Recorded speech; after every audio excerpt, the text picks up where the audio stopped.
we're mostly halfway done with one skin. I say mostly half because we still have the spars. Let's just not think about it. It's like the work. It's like the hours that we've worked on the plane. Don't start adding it up. It's not worth it. It's just trying to be positive, you know. Hey everyone, today we're going over section 16 of our RV-10 build, which is the top wing skins. I get to use a power tool that I never thought I'd use on the airplane build, and there's lots and lots and lots of riveting. So let's get started.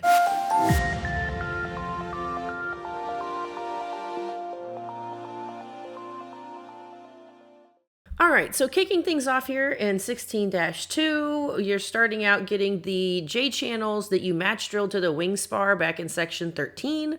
Now it says there specifically in step 1 which of the skins overlaps the other, but it doesn't specifically say which stiffener. But looking at the diagram there on 16-1, if you're looking at the top of the wing, the long outboard J channel goes over the short inboard J channel for, I think there's like 3 holes where they overlap, and it matches then what the comments were in section 13 when you were setting it up for the match drilling, where it says the short J channel is supposed to like nest inside of the long one. So both of the diagram and that old comment from section 13 match, so that's how we set it up there. By the way, I am really super jealous of y'all with the new kits with final size holes, because to my understanding, and hey, tell me down in the comments below if I'm wrong, but y'all don't have to do all of the same final drilling that we did in steps 1 through 3. I mean, you can see here what I'm talking about. There's so many holes. I think we ran out of Clecos and ended up buying more. But the thing is, you know, you had to Cleco it all up and get it on there and then start doing the final drilling. And then you had to go and move all the Clecos to then final drill the holes the Clecos had been in. So as you can see here, this was a lot of effort, a lot of time. We were marking holes, trying to make sure that we didn't miss any. So if I ever tear up listening to any of you guys with the new kits talking about how easy it was to do your top skins, you know why.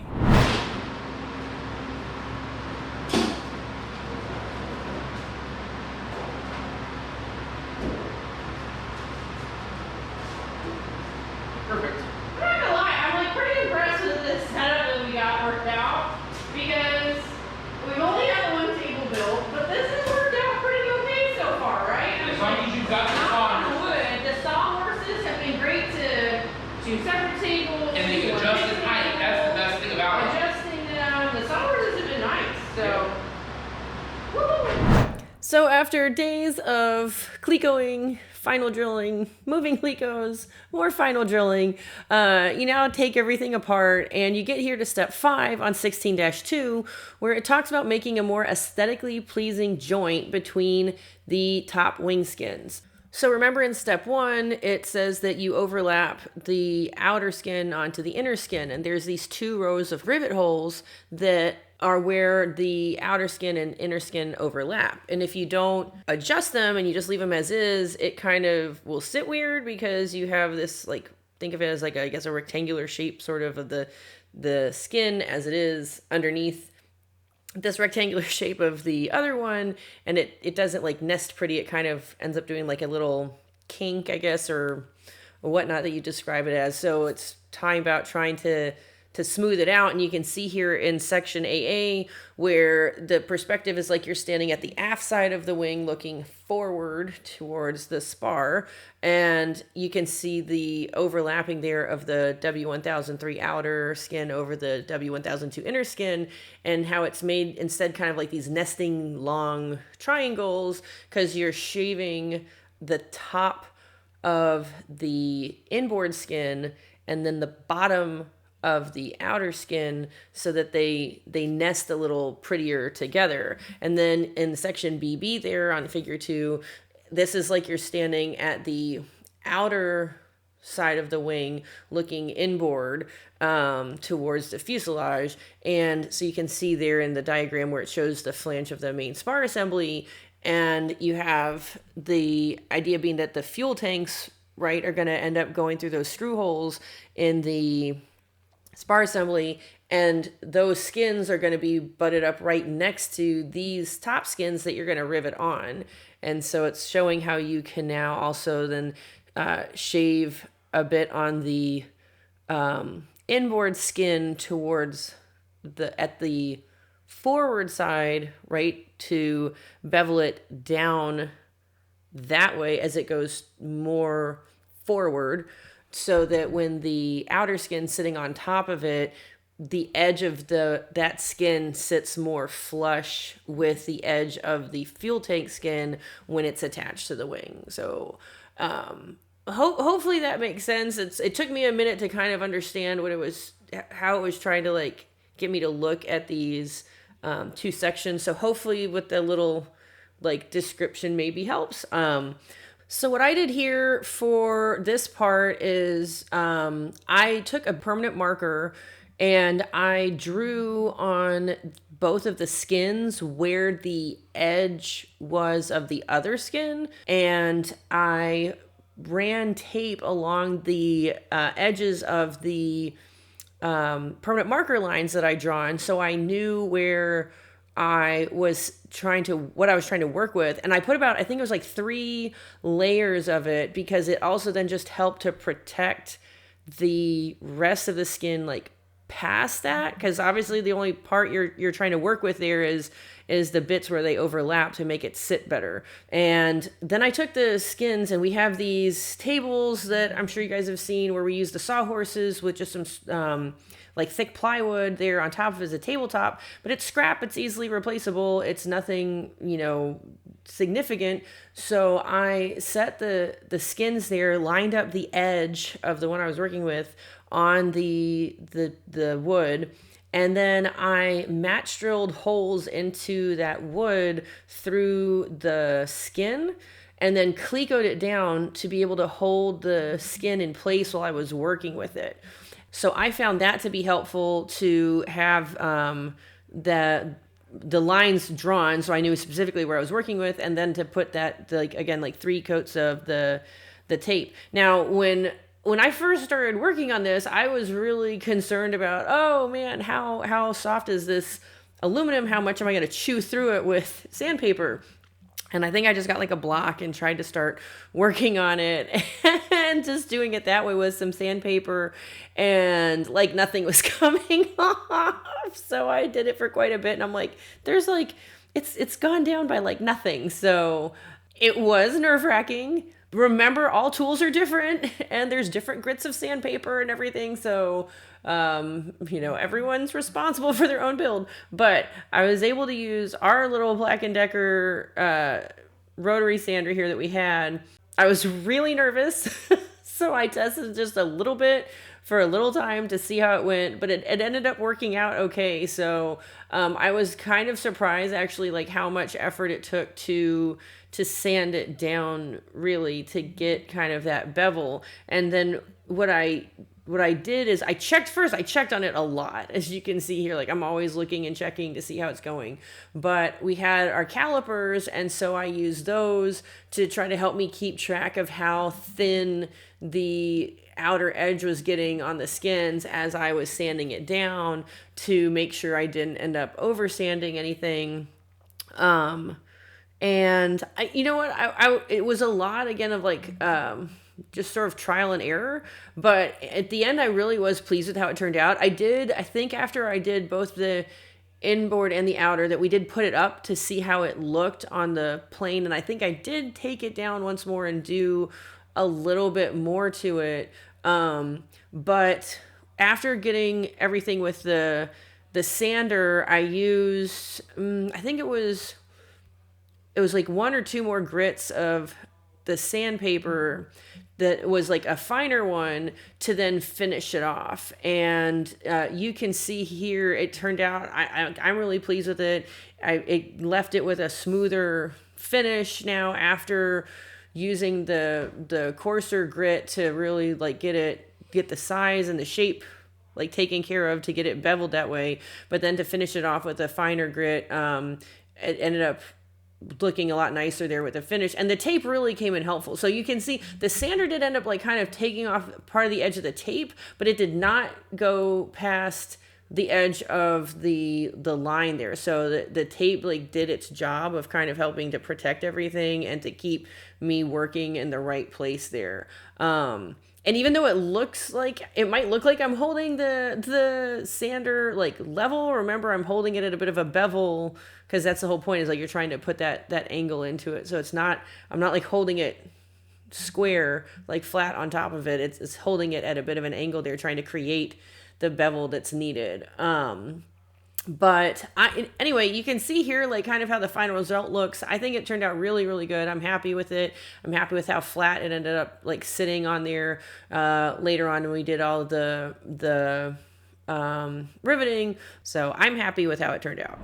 Next on 16-2, step 6, you are dimpling holes. Lots and lots of holes. To start with, if you look at the screw holes and the nut plate attach holes that you're dimpling there along the edge, one thing we ran into is that we had dimpled all of those screw holes first, and then when we went to go and dimple the nut plate attach rivet holes, we couldn't use the normal female dimple die with them, because now we were going to end up smashing the dimple we just done for all the screws. So the small diameter female dimple die set fixed that problem, and we were able to do the dimples without mashing up the dimples for the screws. The big thing is the tables really help. I should have made those so long ago. We thought we had it easy with the two of us, not realizing how much easier it would have been with these tabletops. These are two about 3 foot long tabletops. They're separate, so that way if I needed to move them or just have one or whatever, I could put 2 on one side or whatnot. But just made them out of the crates for our wing spars.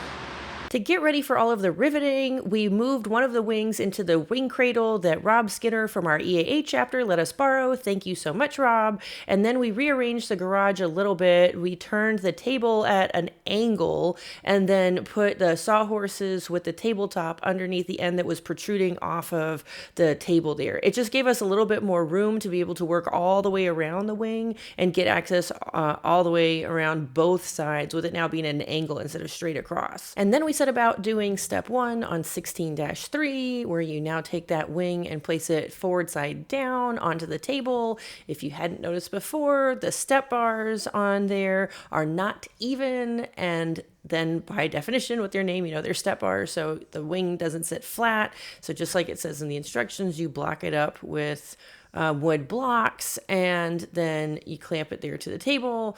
And the instructions mention not wanting to have like a bow or a twist in the spar, so we got out the level and checked it in as many places as we could, trying to make sure along both axes that everything was level as we got it all blocked up and clamped down. Hey everyone, so today we are going to start riveting the top skins onto the wings. Really excited and really quick. Wanted to give a shout out to our friend Todd, who's awesome, because he's letting us borrow his long back rivet set here, and then the big round bucking bar, so that we can put the bucking bar on the skin side, and then put the long back rivet set here on the back side to go and set everything. And apparently it's supposed to help make everything look like really nice. We weren't sure if we wanted to do this, but after asking a couple other builder friends and getting the same answer that they were all doing it, we're like, maybe we should follow everyone else's advice. So thank you, Todd, for letting us borrow everything, and we'll see how it goes. Moving on to step 2 now, getting everything clecoed on before riveting. And one thing to make sure to note is there in step 2 where it says to make sure that the top outboard wing skin is on top of the top inboard wing skin, like we talked about earlier in the beginning of the video. And now starts all of the riveting. So one thing that is a little bit funny working on these top skins for both of the wings is that in the book it tells you you're clamping down the main spar to the table. You want to make sure that everything is level, that you don't have any twists, so you clamp it down, you put some supports underneath it. Great, totally makes sense. But then what's kind of funny is if you go and you look in the book, the rivet diagram has the skins with the forward side up, and the aft side down. And as you can see here behind me, again, the main spar is on the table. And so the aft edge is facing up. So it's just backwards in the book from what you're actually looking at. It's not like this is impossible or whatever, but it's just kind of funny because, you know, you're having to kind of flip it around in your head, or I just sometimes turn the book around upside down to make sure that I'm looking at it properly. Anyway, it was just kind of a funny little thing where it's backwards on the rivet diagram than what you're actually looking at. So just kind of funny. So it says in step 3 that to assure maximum skin tightness, rivet from the center of each skin outwards towards the root and tip. Do this on both skins, saving the double row of rivets at the lap joint until last. So that lap joint there is where we just finished sanding the 2 skins so that they fit together better. And so we started in the center of the largest skin, and you can see that this extended double offset back rivet set worked out really well, riveting all of those spots there along the rib flanges, except for one spot on each of them, which is the rivet that sat just beneath the J channel. So because of the overhang there of the J channel over that one particular rivet on each of the ribs, you couldn't fit that extended double offset back rivet set underneath the J channel there to do it that way. So for those, we did end up using the flush rivet set and the normal bucking bar to set those, and it worked out just fine. The other thing you might see is that there's actually quite a few holes where I could have used the regular back rivet set, like all of these here along the J channels. The reason that we didn't do that is because if I was switching back and forth between the extended double offset back rivet set and the regular back rivet set, because we were working like the book said from the center out, so we'd have been going across and up at the same time. If I was to switch those out, you have different pressure settings that you use on the rivet gun for those 2 different rivet sets. So with the normal one, I think we normally would be between 30, 35, 40 PSI for a 4263 rivet, whereas with the extended double offset back rivet set, it was closer to 70, 80, 90 PSI that you had to use for these same rivets. There was a really great comment from, I think it was Scott McDaniel in one of the threads on Van's Air Force when we were doing this, looking into like why we needed to have the pressure set so high with this rivet set. And I can't find it right now. They've apparently redone the website. So if somebody knows what I'm talking about and knows where it is, please comment down below and I will make sure to put that link in the description.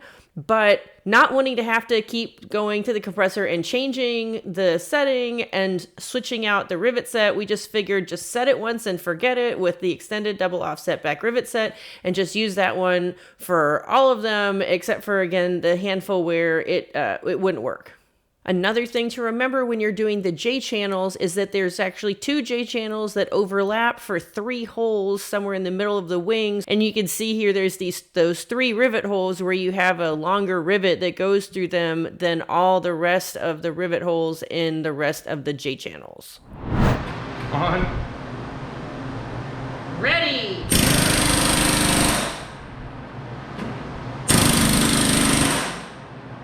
Good. You find this exercise riveting? That was so corny. Hashtag dad jokes. Hashtag hilarious. If you remember from my last video about the rear spar, where we talked about there was a part where you had to dimple 26 holes on the upper flange of the rear spar, you're about to see that tight spot that I mentioned. So here you are. Now you have to rivet the top skin to the upper flange there of the rear spar that you dimpled, and you can see here where it's all super duper tight because you've got that W1007 B and C, the rear spar reinforcement fork and doubler plate that are sitting there adding a little extra bulk to the rear spar, and there's not a lot of space to work with to get these rivets set. So for some of them there, I was able to use the squeezer and found that to be helpful. This, I think, was the 4-inch thin nose yoke that we use on this bit here. So that thin nose then, because you didn't have a rivet set in the nose, since it's just flat there, that I think is why I was able to fit. But when I got to the part there over both of the fork and the doubler plate, it just did not fit. It still wouldn't get in there. In fact, I tried, and you can see here it actually created like little smileys in the rivets, and I actually didn't know it was possible to put smileys into countersunk rivets, but now I know. So drilled those out, and we were able to actually get in there with the flush rivet set and the bucking bar. It is a very tight squeeze, but fortunately the angle there on the end of the bucking bar happened to be pretty much just right to squeeze in there and get those couple of rivets set. But this is the tight spot that we were talking about in the last video. But the rivet gun with the flush rivet set worked better than the squeezer, so we ended up using that for all the rest of the rivets there along the upper flange of the rear spar on both wings. We wrapped up 16-3 by riveting on all the nut plates here to the inboard side of both wings, and then finishing up everything here on 16-4. Now this is where you are installing the outboard aileron hinge bracket assembly that we left off during the last section 15 of the rear spar. There's only a handful of things here.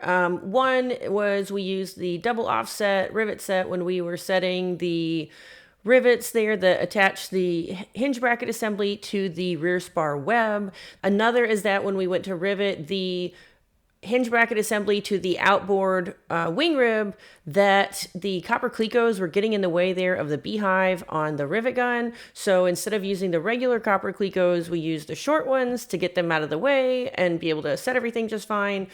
The last thing is that as the person doing the bucking here, as we were riveting the outboard aileron hinge bracket assembly to the web of the outboard rib, that I felt like it was a little tricky trying to buck those, because now working around the shop heads of the other rivets we just put in, connecting it to the rear spar web, and you've got also the little bit of a bulge there in that outboard rib where the lightning hole is. It felt like it was just a little bit tricky. Maybe it's because it's a bit of a tight space. Maybe it's because you're sort of, working upside down a little bit there, looking up at what you're doing instead of down at it. Maybe it's just that it was the end of a very long day of riveting, so it was just a little more easy to get frustrated. But it was easy enough, no major concerns there. And with that, the top skins of the wings are both done. It was super duper exciting, as you can see here. It was pretty incredible to see such an enormous piece that really looked like it had come to life. We took them both and put them into the wing cradle that our friend Rob Skinner from our EAA chapter has let us borrow. Thank you so much, Rob. It's a great cradle. I don't know if you can tell here, but it has these wide straps of carpet that are what supports the wings, so it doesn't scratch them or damage them, and it's big enough so that when the fuel tanks and leading edges are attached, it can hold that as well. It's also on wheels, which makes it really nice and convenient if we have to move it in and out of our garage. But thanks again, Rob, for letting us borrow that. Thanks for watching. I hope you enjoyed this video. If you did, please be sure to give me a thumbs up, and be sure to subscribe to my channel if you haven't already done so for more videos like these, and to follow along as we build our RV-10. Okay, you're set? Yep, on. Clear! Ready!